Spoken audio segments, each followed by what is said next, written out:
Yes. Je voulais juste te partager quelque chose.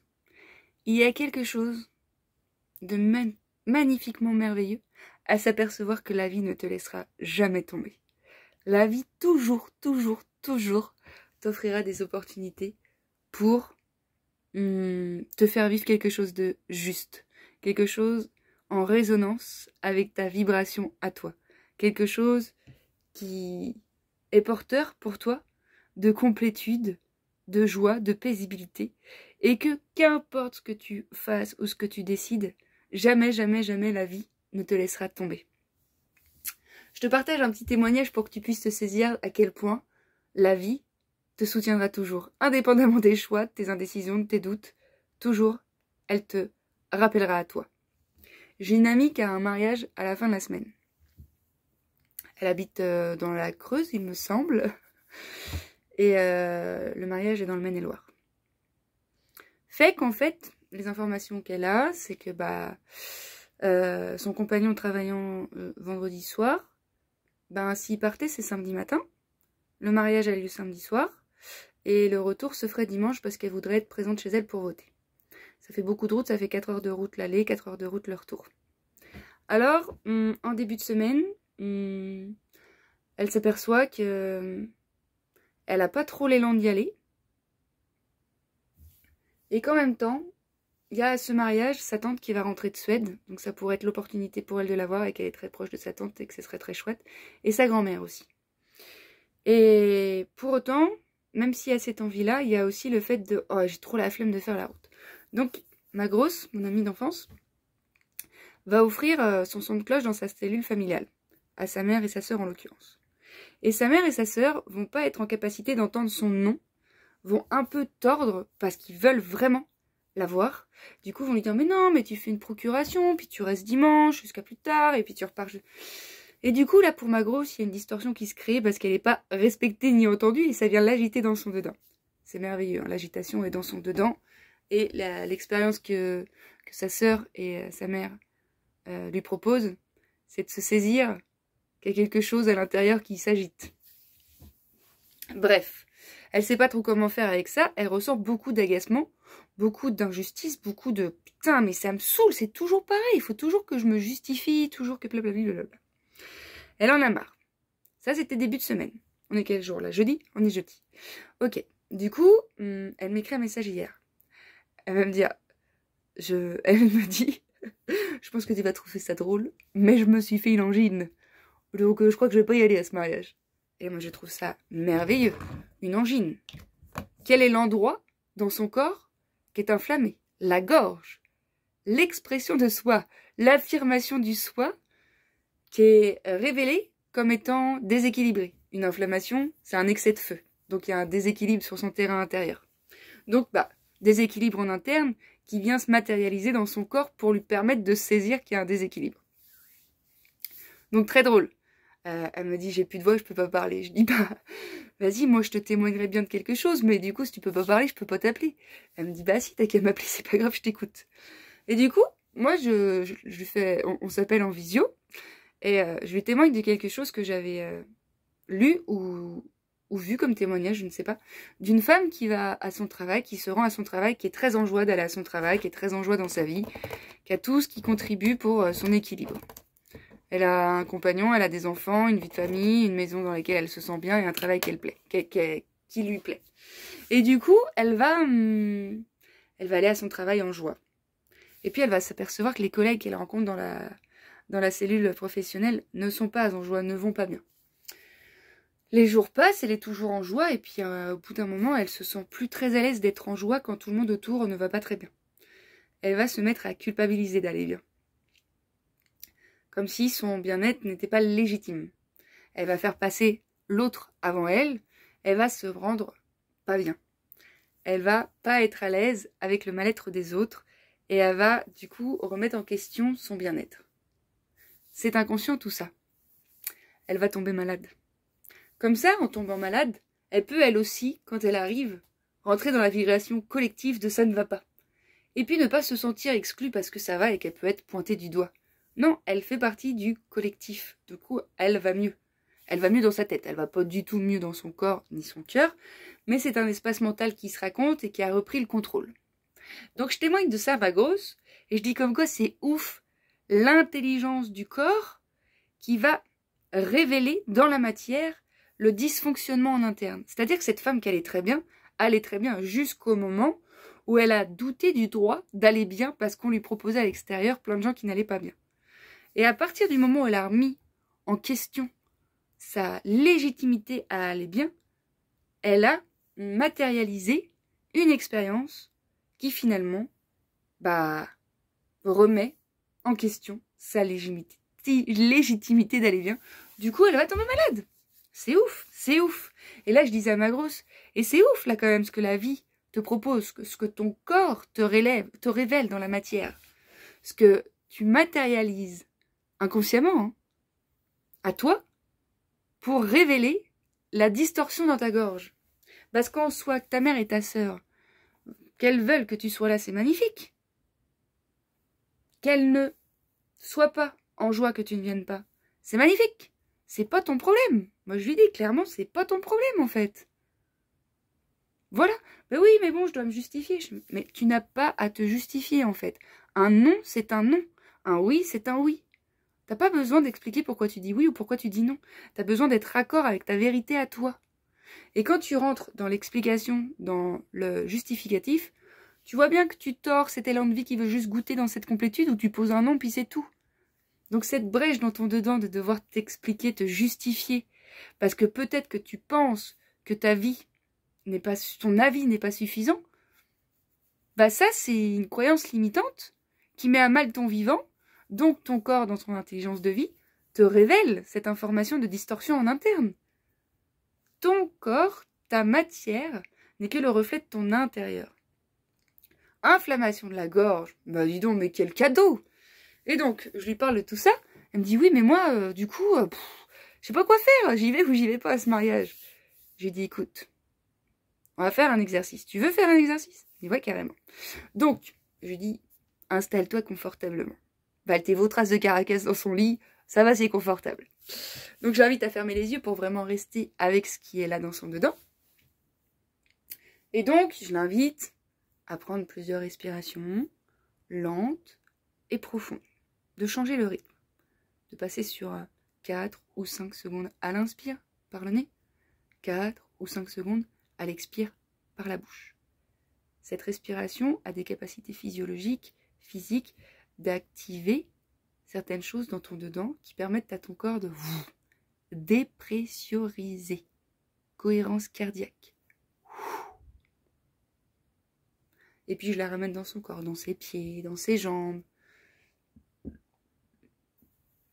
dans son corps. Je l'installe comme ça pendant 10 minutes, je pense, pour vraiment qu'elle se saisisse qu'elle est ici, maintenant, avec son corps. Qu'il y ait cette respiration qui s'opère naturellement, indépendamment de la volonté. Que ça se fait et qu'elle peut se connecter à ce qui se fait et y goûter pleinement pour ressentir la paisibilité, la quiétude, quelque chose de sécure. Je l'accompagne là-dedans. Je l'installe, je la mets bien. Je fais pas ça en 2-2-3. Je la mets bien, vraiment. Et puis, dans cet espace de béatitude, de plénitude, je vais lui demander de se connecter à l'information « Tu vas au mariage ». Je lui balance ça de façon très neutre. Tu vas au mariage, tu vas faire 4 heures de route samedi, 4 heures de route dimanche, tu vas voir ta mère, ta soeur, ta tante, ta grand-mère, tu vas voir plein de gens. Voilà, reste juste avec ça. Connecte-toi à cette expérience. Ressens. Tu vas au mariage, tu vas faire 4 heures de route le samedi, 4 heures de route le dimanche. Elle est enceinte en plus. Enfin, je dis en plus parce que du coup, dans pareilles conditions, c'est pas vraiment feng shui de faire toute cette route-là. Ça se fait, mais c'est encore plus relou que je crois que quand t'es pas enceinte. Ok. Laisse ton corps te dévoiler les informations qu'active cette réalité. Laisse ton corps s'exprimer. Et reste avec. Maintenant, inspire profondément. Expire. Tu mets ça de côté. Ok, maintenant tu vas déposer dans ton corps l'information « Je vais pas au mariage. Je reste chez moi, avec mon compagnon, tranquillou bilou. Je fais ce que j'ai envie de faire, sans contrainte de route, sans contrainte de tout ça. Je suis avec ce qui est là, chez moi, avec mon compagnon. Je ne vais pas à ce mariage, je ne fais pas 4 heures de route samedi, pas 4 heures de route dimanche. » Laisse ton corps t'informer sur la qualité de cette expérience. Ressens ce que ton corps te dit. Est-ce que ça s'ouvre? Est-ce que ça se ferme? Ressens juste, sans jugement aucun. Laisse être tout ce qui se dévoile. Inspire profondément, expire. Reviens dans cette autre configuration. Tu vas au mariage, tu vas faire 4 heures de route samedi, tu vas faire 4 heures de route dimanche, tu vas voir ta tante, tu vas voir ta grand-mère, tu vas voir ta mère, tu vas voir ta sœur. Reste avec ce qui se dévoile. C'est comment pour toi? Elle me dit, j'arrive pas à respirer, c'est tout oppressé. Ok, accueille cette oppression. Reste avec, c'est ok. Accueille-la, respire dedans. Et là, inspire profondément. Expire. Ok. Maintenant, tu vas laisser ça de côté, tu vas te connecter à... Tu ne vas pas à ce mariage. Et là, assez rapidement, je la vois rigoler. Ok, c'est comment dans ton corps? C'est léger. C'est léger. C'est joyeux. Ok. Reste avec ça. Reste avec ce que ça fait dans le corps. Ça s'ouvre, ok. Moi, je sens qu'il y a autre chose qui arrive. Donc, je la laisse là-dedans. Et je dis, c'est comment maintenant dans cet espace? Bah, je suis frustrée. Je verrai pas ma tante ni ma grand-mère. Ok? Accueille cette frustration. Ressens-la dans ton corps, cette frustration. Elle est où? Ok, c'est ok d'être frustré. Tu peux pleinement accueillir cette frustration comme un enfant qui viendrait frapper à la porte. Tu ouvres, c'est frustration. Ok, frustration rentre. Tu es ici chez toi. Vas-y. Je te laisse pas le siège de la souveraineté intérieure. Je t'accueille par contre. Tu peux. Et dans cet accueil inconditionnel, frustration se dissout. Frustration à informer. De la tristesse à ne pas voir certains êtres. Ok. L'information étant prise, y a-t-il possibilité, après, de faire vivre cette volonté? Peut-être que tu peux proposer à ta tante de passer, peut-être que tu peux monter à un autre moment, dans un espace-temps qui est plus ouvert pour toi. Il y a plein de trucs qui sont à laisser se dévoiler, mais juste, son corps l'a informée de ce qui était le plus juste pour elle. Elle me dit, ouais, oui, non, mais c'est sûr, j'ai envie d'y aller, mais... Puis j'ai envie de la voir, mais bah non. Non, j'ai pas envie de me taper 4 heures de route, puis c'est pas vraiment dans ce genre de configuration que j'aurais vraiment la qualité de lien que je souhaite avoir. Parce qu'après, je lui dis, tu sais, t'as pas de voix, c'est pas grave, hein. Tu peux y aller, tu t'assois à côté de ta tante, d'un côté ta tante, d'un côté ta grand-mère, puis tu te vautres sur elle, t'es en contact avec elle, puis tu ressens, puis tu te recharges, et puis ça peut suffire, puis à rigoler. Je dis, bah oui, mais ça peut être aussi ça. Et ça aurait pu.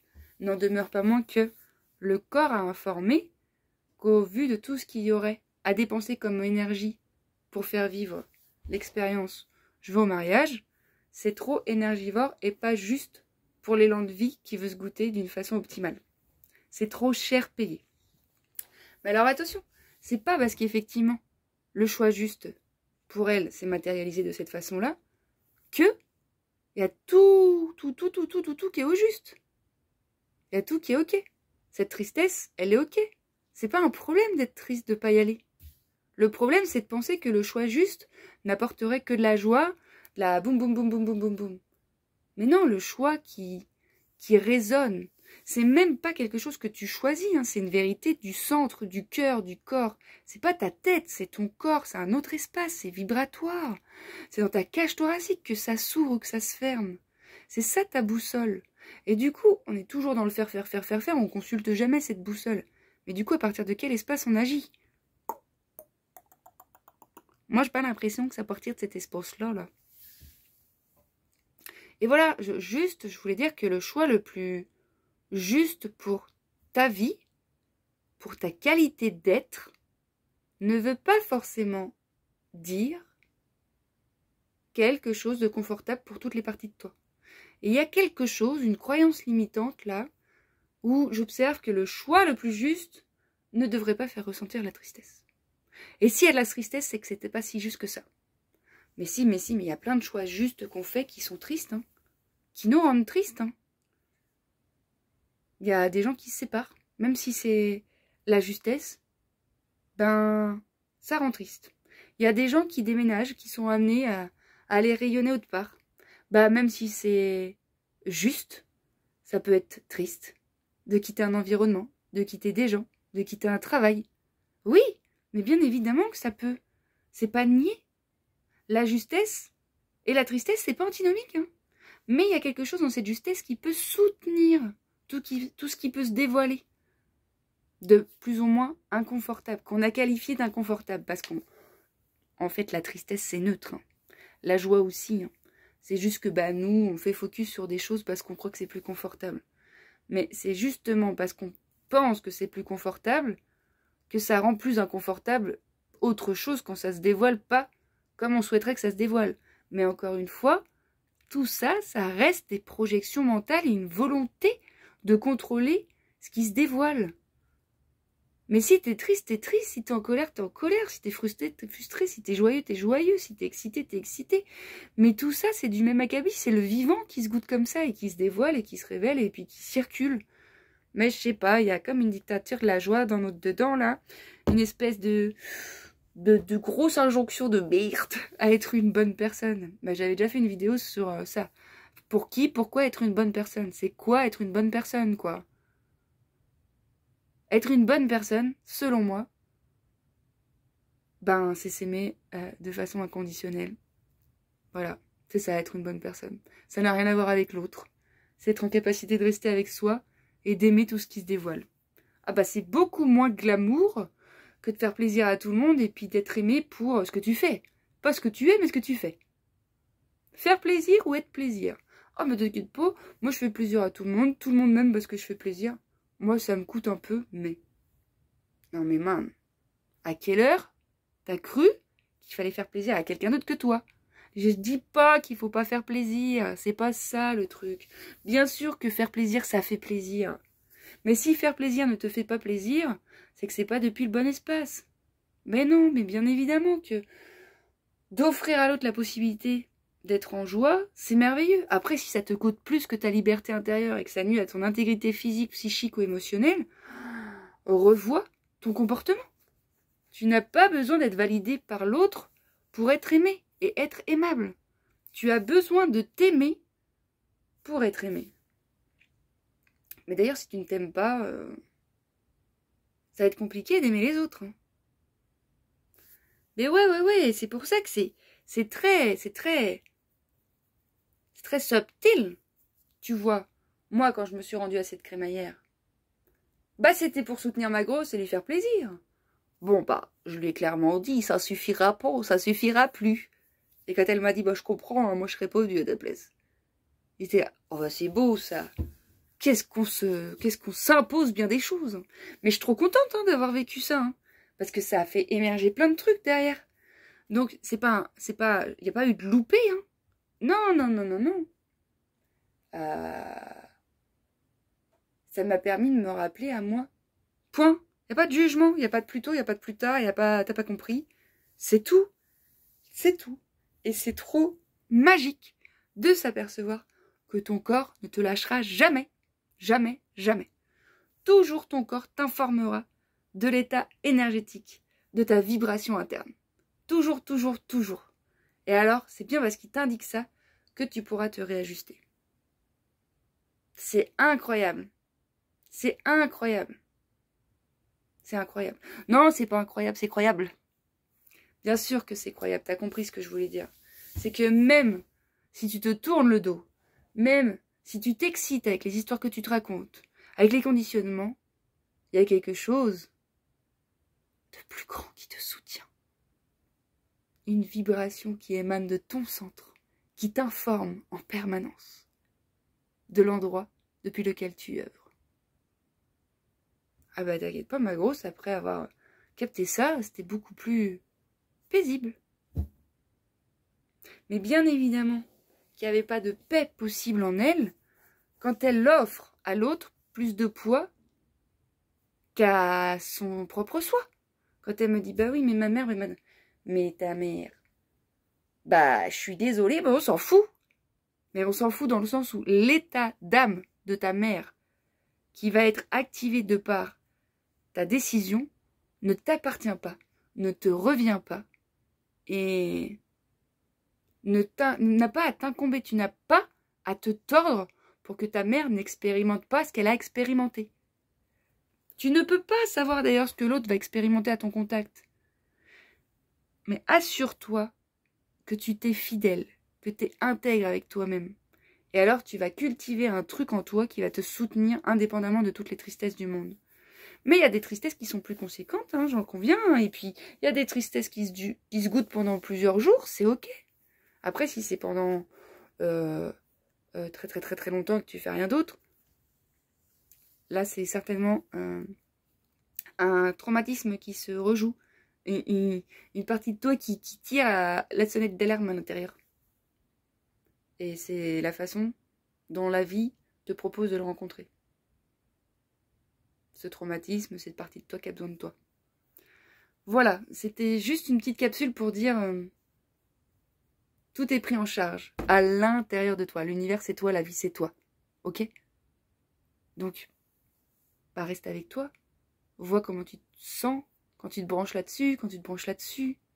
Cultive des espaces où ton corps peut se relâcher pour que l'information, elle arrive sans trop d'obstruation. Ça se cultive. L'art d'être présent, ça se cultive. J'en conviens, c'est pas simple. C'est facile, mais c'est pas simple. Et j'en conviens aussi que, ben, si tu fais pas ça, tu vas expérimenter quelque chose d'assez souffrant. But it's alright. De la souffrance. De l'inconscience naît la souffrance. De la souffrance naît la possibilité d'être présent. Est-ce un passage obligatoire? On ne sait pas. En tout cas, c'est une porte d'entrée comme une autre. Voilà. Eh bien, petit partage de nos quotidiens. Tu peux faire des ponts avec ton quotidien pour te demander, ah putain, c'est vrai que quand j'ai dit oui, est-ce que j'ai dit oui depuis un espace juste? Je suis pas sûre. C'est ok de dire oui dans l'élan premier inconscient, conditionné, et après de te saisir avec un peu plus de recul qu'en fait, c'est peut-être pas tant ce que tu voulais, et de te réajuster. C'est ok, hein? C'est ok, tu peux changer d'avis.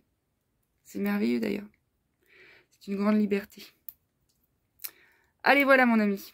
C'était petit partage du soir. Des belles choses.